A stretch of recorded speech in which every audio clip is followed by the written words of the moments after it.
Hello friends, નમસ્કાર, good morning. કેમ છો બધા? આઈ હોપ તમે બધા ખૂબ મજામાં હશો. હું છું તમારી વૈશાલી. હું આજે લઈને આવી છું વીકલી ટેરો કાર્ડ રીડિંગ, કે જેની મદદથી તમે જાણી શકશો કે આ વીક તમારું કેવું જવાનું છે. અગર એની અંદર કોઈ હર્ડલ્સ આવે છે, એની અંદર કોઈ ડિસ્ટ્રેક્શન આવે છે, એની અંદર કોઈ એવા પ્રોબ્લેમ્સ આવે છે, તો એને કેવી રીતે સોલ્વ કરવા એનું ગાઈડન્સ હું આજે તમને દેવા જઈ રહી છું. તો સૌથી પહેલાં ચાલુ કરું છું મેષ રાશિ.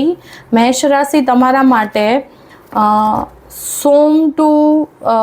સોમથી સોમ એટલે 1 વીક, મંડે ટુ મંડે તમારા માટે આ વીક કેવું રહેશે. ઓહો, એકચ્યુઅલી મેષ રાશિ તમારા માટે એક લવની ઓપોર્ચ્યુનિટી પણ આવી શકે છે, અથવા તમે કોઈને પ્રેમ કરો છો, લવ કરો છો, તમે કોઈ સાથે રિલેશનશિપમાં છો, તો તમારા રિલેશનશિપ ખૂબ જ બેટર થઈ શકે છે. અને જો તમે કોઈને લવ કરો છો અને તમારે લગ્નની વાત આગળ ચાલી રહી છે અને બંને ફેમિલી કન્વિન્સ નથી થઈ રહી, અથવા તો એક થઈ રહી છે એક નથી થઈ રહી, તો પણ આ વીક એવું છે કે તમને ક્વિકલી સક્સેસ મળશે, બિકોઝ કે ડિવાઇન પાવર, ડિવાઇન શક્તિ તમારી સાથે છે. એન્જલ્સના બ્લેસિંગ છે, ગોડની ગિફ્ટ જે છે એ તમારી સાથે વર્ક કરી રહી છે અને તમારા રિલેશનશિપને આગળ વધારી રહી છે.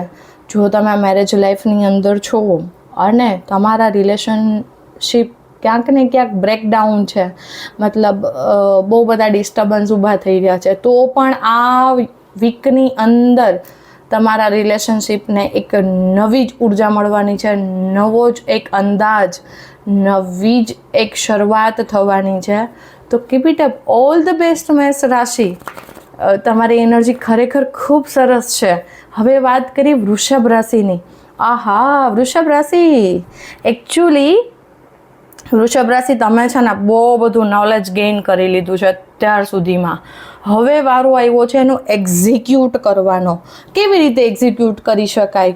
તો કે તમે જે ભણ્યા છો, તમારી અંદર જે આર્ટ છે, તમારી અંદર જે ક્રિએશન છે, એને બહાર લાવવાનો સમય આવી રહ્યો છે.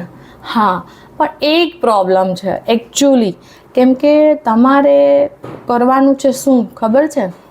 પોઈન્ટ એ થી પોઈન્ટ બી સુધી પહોંચવાનું છે.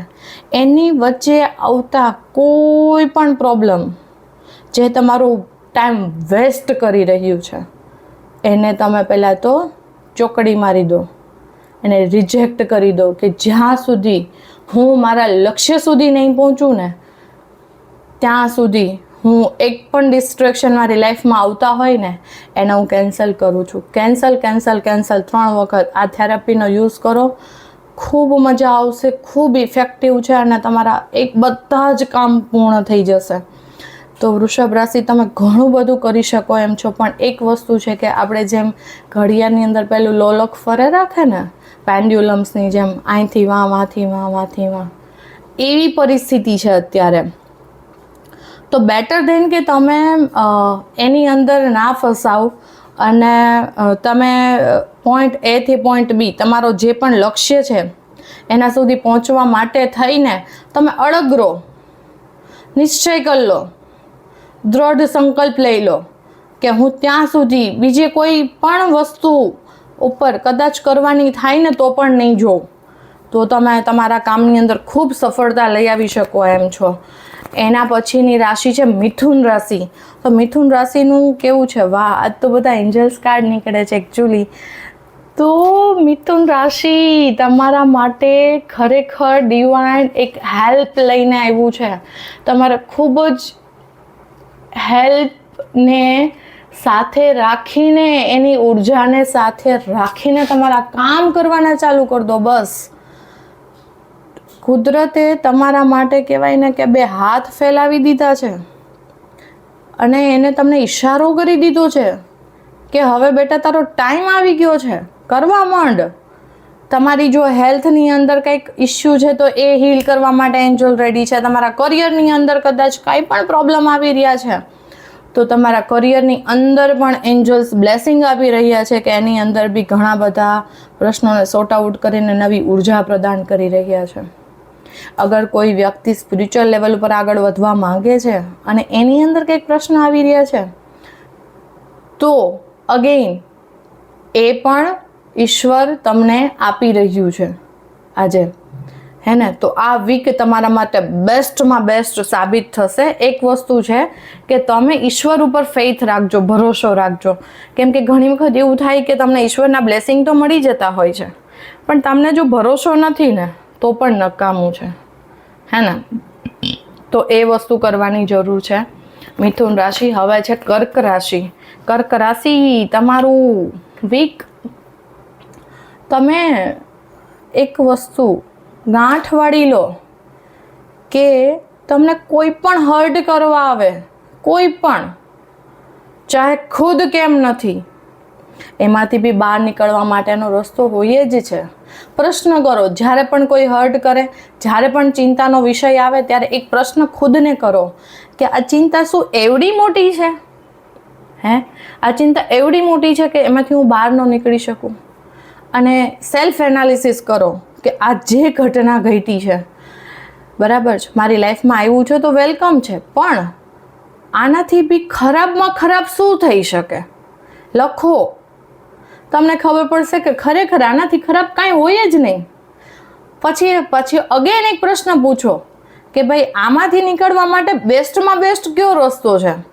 તમારું મન, તમારું દિલ, તમારી આત્મા, તમારા વિચાર તમને 100% બહાર કાઢશે. અને કર્ક રાશિ, હું તમને બ્લેસિંગ આપું છું અને તમારી જે પણ એનર્જી છે, જે અત્યારે નેગેટિવ છે, કોઈએ તમને હર્ટ કર્યા છે, ઓફિસની અંદર બી ક્યાંક તમને લોકોએ નીચા દેખાડવાની કોશિશ કરી છે, તો એ બધાની એનર્જીને હું અત્યારે હીલ કરું છું, રીડ કરું છું. તમારા ઓરાની અંદર કદાચ આવી એનર્જી આવે છે તો હું અત્યારે એને ક્લિન્ઝિંગ કરી રહી છું. જેની પણ એનર્જી અત્યારે આવી રહી છે એને પાછી બેક કરી દો, એની પાસે પાછી મોકલી દો. એને કે તમારી એનર્જી તમને મુબારક, મને નથી જોતી, હે ને. તો જેની પણ એનર્જી તમે પિકઅપ કરેલી છે અને તમે અત્યારે આ હર્ટ ફિલિંગની અંદર છો, એને રિલીઝ કરી દો, રિલીઝ કરી દો. Release, release, release, release, release, release. Peace, relax, relax, relax. કર્ક રાશિ, ફેંકી દો જ્યાંથી પણ તમે તમારી એનર્જીને ડાઉન કરી છે, બ્રેક કરી છે, તમે એને હર્ટ કરી છે, ડેમેજ કરી છે, એને પાછી મોકલી દો. એ તમારી એનર્જી છે જ નહીં એકચ્યુઅલી. છોડી દો, જવા દો. તો કર્ક રાશિ, હું તમારા માટે એક ગાઈડન્સ લેવા જઈ રહી છું. અગેન જસ્ટિસનું કાર્ડ છે અને પેજ ઓફ કપ્સનું કાર્ડ છે. તમને ઈશ્વર જસ્ટિસ આપશે જ, પણ તમે તમારી નીતિને, તમે તમારા એથિક્સને ક્યારેય ભૂલી ન જોતા. તમે તમારી હોનેસ્ટી છે એને હંમેશા પકડી રાખજો. ઈશ્વર તમારી સાથે છે અને કાંઈક એની અંદરથી ક્રિએટિવ આઈડિયા લઈ અને કંઈ ને કંઈ એક્શન લેવાનું ચાલુ કરી દો, જેથી કરીને તમને એ સમયનો સદુપયોગ કરી શકો અને એ ટાઈમમાંથી તમે બહાર ઉભરી શકો, બરાબર છે. હવે પછીની રાશિ છે સિંહ રાશિ. સિંહ રાશિ તમારા માટે ગાઈડન્સ છે. વાવ, તમે જે પણ ગોલ અચીવ કર્યો, મતલબ અચીવ કરી લીધા છે નાના નાના, અને હજી પણ મોટા ગોલ તમે નક્કી કરી લીધા છે કે મને આ જ કરવું છે અને આ જ મારા માટે યોગ્ય છે, તો એને તમે ફોકસમાં લઈને કામ કરી જ રહ્યા છો. All the best. I proud of you સિંહ રાશિ, કે તમે તમારા લક્ષ્ય ઉપર જ છો અને તમે ઠાની લીધું છે કે હવે કાંઈ પણ થઈ જાય, સામ દામ દંડ ભેદ, હું મારા ગોલને અચીવ કરીને જ રહીશ. ઓલ ધ બેસ્ટ સિંહ રાશિ, ઓલ ધ બેસ્ટ. એના માટે કાંઈ પણ તમારે એડવાઇસની જરૂર પડે તો કોમેન્ટની અંદર મને તમે પ્રશ્ન કરી શકો છો. હું ડિસ્ક્રિપ્શનની અંદર અમારો નંબર નાખી દઈશ. તમે મને પર્સનલી પણ મેસેજ કરી શકો છો, વોટ્સઅપ કરી શકો છો. અને મારી ચેનલને લાઇક અને સબસ્ક્રાઈબ કરવા માટેની વિનંતી, અને તમારા ફ્રેન્ડ અને તમારા ફેમિલીની અંદર પણ શેર કરવા વિનંતી. હવે છઠ્ઠી રાશિ છે કન્યા રાશિ. વાહ, કન્યા રાશિ, તમારે નવી સ્ટ્રેટેજી બનાવવી પડશે. તમારે કામ કરવા માટે, ઇવન વર્કિંગ વુમન છે કે જે પોતાનો ટાઈમને બગાડી રહી છે, બેઠા બેઠા ટાઈમ પાસ થઈ રહ્યો છે, તો એ ટાઈમને તમારે કન્ઝ્યુમ કરવાનો છે, ટાઈમને તમારે મસ્ત રીતે પ્લાનિંગ કરવાનું છે અને નવું જ કંઈક એને રૂપ આપવાનું છે. કન્યા રાશિ, તમારા માટે બધા જ રસ્તાઓ ખુલ્લા છે. તમે ધારો એ કરી શકો એમ છો. તમે જો નેગેટિવ વિચારશો ને તો નેગેટિવ તરફ જતા રહેશો. અગર તમે જો પોઝિટિવ વિચારી લીધું તો તમને ખબર નથી કે તમારા રસ્તાઓ કઈ દિશામાં ખુલી જશે અને તમને ઈશ્વર તરફથી કેવડી મદદ મળશે. અને હા, એક વસ્તુ ખાસ કહી દઉં કન્યા રાશિ, ટોક્સિક રિલેશન જેટલા પણ છે ને તમારી લાઈફની અંદર, છોડી દો, જવા દો. એમાંથી કશું જ નહીં મળે, કોઈ જ વસ્તુ નહીં મળે. જવા દો, છોડી દો એને, જરૂર નથી. આગળ વધવા માટે થઈને આપણો એક વિચાર એવો કે મને આગળ વધવું જ છે, એના માટેની મારો આ ગોલ છે, એટલું કાફી છે. આખું માર્કેટ તોડીને મૂકી દેશે જો તમારો એક વિચાર કામે લાગી ગયો તો આ વીકની અંદર કન્યા રાશિ એક્શન લેવાની ખૂબ જરૂર છે. ઈશ્વરના ખૂબ આશીર્વાદ તમારી સાથે છે. કુદરત તરફથી તમને બહુ મોટી તક આવી રહી છે. એકચ્યુઅલી આ વસ્તુ તમને એક લીડરશિપ જે હોય ને, જે નેતા હોય ને, જે કહેવાય ને કે સ્ટેજ ઉપર સ્પોટલાઇટ, એ સ્પોટલાઇટ તરફ તમને લઈ જવા માંગે છે. અને તમે આ એનર્જીને તમારે ઓળખવાની જરૂર છે. અને જો ઓળખી જ લીધી છે તો એની ઉપર કામ કરવાની જરૂર છે, હે ને? તો આજથી જ તમે એની ઉપર કામે લાગી જાઓ અને તમને કુદરત ખૂબ સપોર્ટ કરશે, ખૂબ મદદ કરશે. તમને આજુબાજુની સોસાયટી ખૂબ મદદ કરશે. તમારા ફેમિલી સર્કલ, તમારા ફ્રેન્ડ સર્કલ તમને ખૂબ મદદ કરશે, હે ને? તો તમે જ કામે લાગી જાઓ આજથી જ, અત્યારથી જ. પ્લાનિંગ કરો. 1 કલાક બી નહીં બગાડો. 1 કલાક વિચારવામાં બગાડવા કરતાં નોટ ને પેન લઈ લો, લખવા માંડો કે મારે શું કરવું છે. ઓલ ધ બેસ્ટ કન્યા રાશિ, ઓલ ધ બેસ્ટ. એના પછીની રાશિ છે તુલા રાશિ. તુલા રાશિ, ઇક્વલ ગિવન એન્ડ ટેક. તમે જે એનર્જી, ઉર્જા, વસ્તુ, વિચારો, પ્રેમ, નફરત, ગુસ્સો, કાંઈ પણ તમે કોઈને આપો છો તો સામે પણ લો. Equal given and take. એક હાથે લે, એક હાથે દે. કેમ કે આ બધી જ વસ્તુ એક એનર્જી છે અને એનર્જીની પ્રોપર આપલે થવી ખૂબ જરૂરી છે. નો ડાઉટ તમે ઘણું બધું લોકોને સર્વ કરો છો, સમાજને સર્વ કરો છો, પણ એ પણ વિચારો કે શું તમને સામે એ વસ્તુ મળી રહી છે? તો ઇટ્સ ઓકે. અગર નથી તો તમારે ઇનર વર્ક કરવાની જરૂર છે. તો તમે તમારા ઉપર વર્ક કરો કે એવી કઈ જગ્યા છે કે જે મને ટોટલી તોડી નાખે છે, મારો સમયને બરબાદ કરી નાખે છે, મારા ઇમોશનને તોડી ફોડી નાખે છે, અને છતાંય મારે એની અંદર હીલ થવા માટેની મારે જરૂર છે. તો તમે એ કરો. અને નાના લોકોને સમજો. તમે એવી રીતે ટાઈમ નહીં બગાડો. બધાને માન આપો, રિસ્પેક્ટ આપો. અને તમારાથી જે નાના છે ને એને ખરેખર રિસ્પેક્ટ આપો. તમારે દ્વાર એ ખોલી નાખશે. તમને મદદ કરવા માટે લોકો પહોંચી જશે. અને તમે લોકોને જસ્ટિસ આપનારા વ્યક્તિ છો, હે ને? તો જ્યારે કોઈ વ્યક્તિ અન્ય લોકોને, સમાજને, વિશ્વને કે સમુદાયને જ્યારે સપોર્ટ કરવા માટે નીકળતું હોય તો એની ઉર્જા કેવી હોવી જોઈએ? સવાલ કરો તમારી જાતને કે મારી ઉર્જા કેવી હોવી જોઈએ, અને નોટ ડાઉન કરો અને એની ઉપર કામ ચાલુ કરી દો, હે ને? એના પછીની રાશિ છે વૃશ્ચિક રાશિ. વૃશ્ચિક રાશિનું જે વીક છે એને કઈ એનર્જીમાં રહેવાનું છે ને એની અંદર એને શું વર્કઆઉટ કરવાનું છે. તો ઈશ્વર તમને એક મોટો ચાન્સ આપે છે ટ્રાન્સફોર્મ થવાનું. તમારા જીવનની અંદર ટ્રાન્સફોર્મેશન થઈ રહ્યું છે. જૂના વિચારો તમે ફાડીને ફેંકી દીધા છે, નાખી દીધા છે, તમે એને હીલ બી કરી નાખ્યા છે. હવે તમારો એવે 10 વસ્તુઓ કે જે તમને એવું લાગતું હોય કે હું આમ કરી શકું એમ છું, મારી ક્વોલિટી આ પ્રકારની છે, તો એ ક્વોલિટી ઉપર કામ કરવાની જરૂર છે. નિખારો, તમારી જાતને નિખારો. તમને એવું લાગે ને મારી અંદર આ પોટેન્શિયલ છે ને, નિખારો, એને શેપ આપો તમારા જીવનની અંદર. તમે ખૂબ પ્રગતિ કરશો વૃશ્ચિક રાશિ. અને વૃશ્ચિક રાશિનો એક સ્વભાવ હોય છે કે એ ધારે ને એ કરી શકે. એમ ધારી લે ને કે હું આમ કરીને જ રહીશ, એટલે કરીને જ રહે. અને જો એવું વિચારીએ કે મારે નથી જ કરવું, તો એ કાંઈ ના કરે. તો વૃશ્ચિક રાશિ છે ને એકચ્યુઅલી બહુ કમાન્ડિંગ રાશિ છે, એટલે તમારે એનો લાભ લેવાની જરૂર છે. તમારો સ્વભાવ એવો હોય કે હું કાંઈ પણ થઈ જઈશ, હું પોતે તૂટી જઈશ, તૂટીને હું બીજું તો શું કરી લઈશ, પડી જઈશ, પણ હું એ કામને પૂર્ણ કરીશ. તો ઓલ ધ બેસ્ટ વૃશ્ચિક રાશિ. તમારી લાઈફની અંદર આ વીક એવું છે કે તમને ખૂબ ટ્રાન્સફોર્મેશન થવાનો ટાઈમ મળ્યો છે. એના પછીની રાશિ છે ધનુ રાશિ.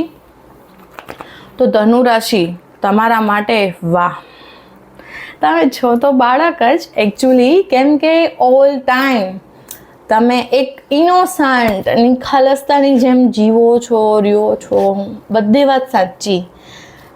તમે બાળકની જેમ દિલની અંદર કંઈ જ નથી રાખતા, કશું જ નથી રાખતા, એકદમ નિર્મળ દિલ રાખીને તમે જીવો છો.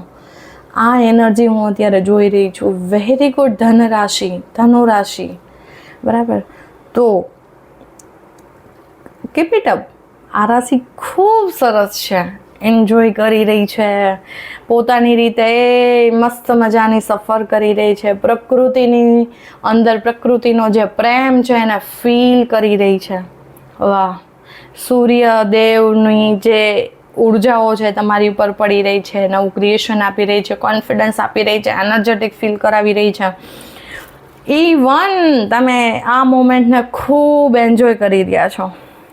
હા, પણ એક વસ્તુ છે, તમારે હંમેશા તમારા ઇન્ટ્યુશન પાવરને હાઈ રાખવાનો અને ઇન્ટ્યુશન પાવરનું સાંભળવાનું. તમારે જો તમે ઇન્ટ્યુશનનું નહીં સાંભળો ને, તો ક્યાંક એવું બનશે કે તમે ખોટું ડિસિઝન લઈ શકો છો. તો બેટર ધેન કે તમે પોતાના ઇન્ટ્યુશનને સાંભળો, અથવા વડીલોની સલાહ લો, અથવા તો તમને કોઈ ચેતવે છે કે બેટા તારે આ કરવા જેવું નથી, અથવા તો ભાઈ તમારે આ કરવા જેવું નથી, અથવા તો બેન તમારે આ કરવા જેવું નથી, અત્યારે મને એવું લાગી રહ્યું છે. તો સેલ્ફ એનાલિસિસ કરજો કે એને જો વાત કરી છે શું એ કેટલા ટકા ટ્રુ છે. ખરેખર હું એનર્જી સાથે અલાઇન કરી શકું એમ છું? ખરેખર જો મારું ટ્યુનિંગ એ વાત સાથે મારી એનર્જી સપોર્ટ કરી રહી છે? અને જો યસનો જવાબ આવે 70%, તો યસ કરી અને એની વાતને માની લેજો. તો ખૂબ keep it up, all the best. ધનુ રાશિ ખૂબ સરસ છે, પણ એક જ વસ્તુ આ વીકની અંદર ધ્યાન રાખવા જેવી છે કે તમે જે પણ કામ કરતા હોય, તમારા આજુબાજુના લોકો, સોસાયટીના લોકો, ફેમિલી, ફ્રેન્ડ્સ, વોટ એવર, તમને કાંઈક એવું કહે તો તમે જરાક માનવાની બી કોશિશ કરજો, તો તમારું આ વીક ખૂબ સારું જશે. Thank you. હવે આવે છે મકર રાશિ. મકર રાશિ, તમે શું કરી રહ્યા છો? તમે ડબલ મહેનત કરી રહ્યા છો, જેનું પરિણામ, જેનું ફળ, જેનું રિઝલ્ટ તમને એવું લાગે છે આ તો સારું, કેટલી મહેનત કરું છું, એટલી મહેનત કરું છું, અને મને આનું રિઝલ્ટ કેમ નથી મળતું? પણ તમે ખોટી દિશામાં મહેનત કરી રહ્યા છો. નો ડાઉટ તમારા ગોલ છે એ પરફેક્ટ છે, તમારા ગોલ એકદમ પાક્કા છે કે મને આમ જ કરવું છે, મને આમ જ રહેવું છે, મારા ગોલ માટે મારે આ જ મહેનત કરવાની જરૂર છે. રાઈટ છો, તમે કરો જ છો, પણ એના માટે પણ તમારે એક સ્ટ્રેટેજી બનાવવી જ પડશે. તમે એમ જ ખોટી દિશામાં કામ નહીં કરી શકો, તમારી મહેનત વેસ્ટ વહી જશે. અને જો એ ક્વોલિટી તમને નથી ખબર, તમને નથી આવડતું કે હું સાચી દિશામાં, સાચા સમયે અને સાચી રીતે કેવી રીતે મહેનત કરું, તો કોઈની સલાહ લો, યુટ્યુબ કરો, પણ તમે શીખો કે આ મારું પોટેન્શિયલ છે, આ મારો ગોલ છે, તો એને શાર્પ કરવા માટે મારે શું કરવું, એને લગતી ટ્રેનિંગ લો. ફોર એક્ઝામ્પલ કે મારે કરિયર, કે ભાઈ મારે કરિયરમાં અહીંયા સુધી પહોંચવું છે, આ મારો એક્ઝેક્ટ બી પોઈન્ટ છે. એ પોઈન્ટ એ છે કે આ મારું કરિયર, બી પોઈન્ટ એ છે કે એ કરિયરની સક્સેસ. હવે ત્યાં સુધી પહોંચવા માટે થઈને તમને એક્શન લાગે છે, તો એક્શન સાચા સમયે અને સાચી જ રીતે કેવી રીતે ઉપયોગ કરવો ને એ તમારે શીખવું પડશે. તો એ પ્લાનિંગથી તમે આગળ વધો. મકર રાશિ તમારા માટે ખૂબ જ સારું આ વીક છે તમારા જીવનનું, કે તમે નક્કી કરી શકો એમ છો, તમે પ્લાનિંગ કરી શકો એમ છો કે હવે મારે આવનારા દિવસો માટે મારે આ રિઝલ્ટને એક્ઝેક્ટલી લેવા માટે થઈને મારે કઈ દિશામાં મહેનત કરવી, અને તમને મળી જશે. Keep it up. તમને ખૂબ સરસ રસ્તો મળી જશે. તમે મહેનત કરી શકો એમ છો, તમારા નસીબમાંય છે. તમારે ખાલી ટેકનિક શીખવાની છે કે મારે ત્યાં સુધી પહોંચવા માટે, ઓછા સમયમાં પહોંચવા માટે મારે એવા કયા પ્લાનિંગ કરવા કે જેથી કરીને હું ત્યાં પહોંચી શકું, હે ને? સો ઓલ ધ બેસ્ટ મકર રાશિ. હવે હું વાત કરવા જઈ રહી છું કુંભ રાશિ. કુંભ રાશિ, વાહ, બહુ બધું કરવું છે, હે ને? તમારા જીવનમાં બહુ અચીવ કરવું છે, અને તમારા ગોલ પણ એવા છે કે મારે સમાજ માટે કંઈક કરવું છે, મારે લોકોના હિત માટે કંઈક કરવું છે. પણ તમે વારે વારે નેગેટિવ થઈ જાઓ છો, પોતાની જાતને સ્ટક ફીલ કરો છો, ક્યારેક સુપિરિયર થવાની કોશિશ કરો છો, ક્યારેક ઇન્ફિરિયર થવાની કોશિશ કરો છો. ત્યારે તમે ગોલ તરફથી ડિસ્ટ્રેક્ટ થઈ જાઓ છો, હટી જાઓ છો, તમારું ધ્યાન બીજી દિશામાં વહી જાય છે. તો તમારે એ સમયે શું કરવું જોઈએ? આઈ થિંક તમારી બર્થ ડેટ યા મૂલાંક યા ભાગ્યાંક તમારો 3 નંબર હોવો જોઈએ. જુપિટરની એનર્જી આવી રહી છે, ગુરુની એનર્જી આવી રહી છે. તો તમે ગુરુની એનર્જીનો ભરપૂર ઉપયોગ કરો, ભરપૂર ઉપયોગ કરો. કેવી રીતે કરી શકાય? કેવી રીતે? તો કે તમે તમારા મણિપુર ચક્રને બેલેન્સ કરી જુપિટરની એનર્જીને ટેપિંગ કરી શકો. મણિપુર ચક્રને હવે એક્ટિવ કેવી રીતે કરવું? કપાલભાતિ કરી શકો, પ્રાણાયામ કરી શકો, ઇવન સવારે સાદા પાણીમાં, માટલાના પાણીમાં અડધું લીંબુ નીચવી અને પીવાથી તમારું કોન્ફિડન્સ લેવલ બી આગળ વધશે, સારું રહેશે, અને તમારું મણિપુર ચક્ર બી બેલેન્સ થઈ જશે. તો તમારે તમારા જીવનમાં ખૂબ તરક્કી કરવી છે. આઈ નો, હું જોઈ શકું છું એનર્જીને, હું ખૂબ નજીકથી મહેસૂસ કરી શકું છું. તો આ એનર્જીને કમ્પ્લીટલી પૂરી કરવા માટે તમે તમારા મણિપુર ચક્ર ઉપર કામ કરો, સોલાર પ્લેક્સિસ ઉપર કામ કરો. અને એનો બીજ મંત્ર છે રમ, RAM, રમ રમ રમ રમ રમ રમ. સતત બોલો, એક માળા કરી નાખો, અને તમને તમારા ગોલ સુધી પહોંચવા માટે કોઈ નહીં રોકી શકે. કદાચ તમારે હેલ્થ ઇસ્યુ છે તો તમારો ગોલ એવો પણ હોય કે મને અમારી હેલ્થને પૂરી કરવી છે, મતલબ હેલ્ધી કરવી છે, મારા હેલ્થની અંદર આ નેગેટિવિટી જોતી જ નથી અને આજથી ખતમ કરી નાખવી છે, પૂરી કરી નાખવી છે. તો એ પણ તમારો સારો ગોલ છે. અગેઇન એવા ટોક્સિક રિલેશનશિપથી બચજો કે જે તમને વારે વારે નેગેટિવ કરે છે. તમને એમ કે હવે તારાથી શું થાય? નહીં, તમારી અંદર બહુ પોટેન્શિયલ છે, તમે ખૂબ કરી શકો એમ છો. અઠવાડિયાનો ટાઈમ લો અને તમે કામ કરો. નોટ પેન લઈને લખો કે મારે શું કરવું છે, હું મરું એ પહેલાં મારે શું લેગેસી છોડીને જાવી છે, સમાજને મારે શું પ્રદાન કરીને જવું છે, અને તમને બહુ સક્સેસ મળશે અને મોટી સક્સેસ મળશે. હવે એના પછીની છેલ્લી રાશિ છે મીન રાશિ. મીન રાશિ તમારા માટેનો વીક છે ને, એ કમ્પ્લીટનેસ છે, હેપીનેસ છે. ઓલ ઓવર અત્યાર સુધી તમે જે પણ મહેનત કરી લીધી ને એનું પરિણામ આ અઠવાડિયાની અંદર, આ વીકની અંદર તમને ટોટલી અને કમ્પ્લીટલી મળી જશે, હે ને? તમે ખૂબ ખુશ છો. અગર તમારે ક્યાંય ફરવા જવાનો ચાન્સ મળે ને, બધા કામ છોડી અને તમે એ એનર્જીની અંદર, એ પ્રકૃતિના ખોળાની અંદર બેસી અને એ જ આનંદનો અનુભવ લેજો. ખૂબ મજા પડશે. તમે 1 વર્ષની એનર્જી છે ને એ તમે સંગ્રહ કરીને આવશો. હે ને, તમે ડિપોઝિટ કરીને આવશો અને 1 વર્ષ એના પછીનું નેક્સ્ટ યર તમે એ જ એનર્જીની સાથે એવડો મોટો જમ્પ લગાવશો ને કે આહા મોમેન્ટ, ખૂબ ખુશીવાળી મોમેન્ટ, હે ને. તો આ વીકની અંદર કદાચ તમારે ક્યાંય તમારી ફેમિલી સાથે બહાર જવાનું પ્લાનિંગ થાય તો કરી જ નાખજો, હે ને. ચલો, થેન્ક યુ સો મચ. હું છું વૈશાલી, હું રજા લઉં છું. અને કાંઈ પણ તમને પ્રશ્ન હોય અથવા તમારે કોઈ પર્સનલ રીડિંગ કરાવવું હોય તો નીચે હું મારો નંબર આપી દઉં છું, મને વોટ્સઅપ કરજો, બરાબર. જે પેડ રીડિંગ છે. અને કાંઈ પણ બીજી કોઈ સલાહ જોતી હોય, જીવનની અંદર કોઈ એવો મૂંઝવતો પ્રશ્ન હોય તો તમે મને પૂછી શકો છો. Thank you and thank you very much.